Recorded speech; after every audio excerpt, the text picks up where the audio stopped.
I was recently talking to a friend that's had a long, successful career in project and program management and uses data pretty heavily to move work forward and make decisions.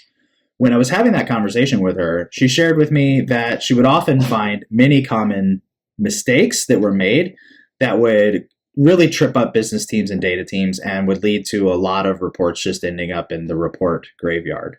A lot of that actually goes back to communication gaps or lack of data literacy, preventing stakeholders from clearly expressing their needs to analysts. On the other hand, analysts may not understand enough about the business to correctly convey complex data findings in a business actionable way.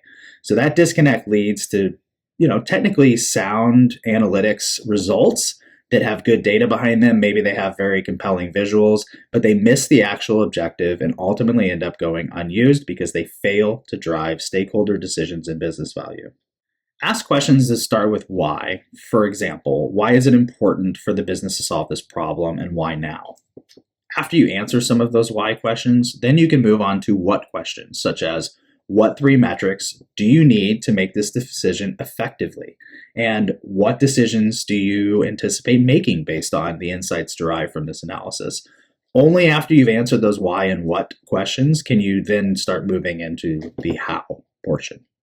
Now that you have done your analysis, gathered your requirements, you have to go in and craft an effective story with the data. This is the most important next step. Before you go to visualize anything, you need to really truly understand what are you trying to convey with the analysis results that you got to.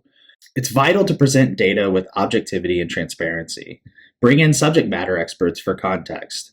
Simplify complexity by using plain language. Instead of saying 17%, say 1 in 6, for instance. Incorporate interactivity. This really gets into once you start building the visuals or dashboard, but if you can make the data interactive in some way, that really helps so that people can manipulate it in the way they want.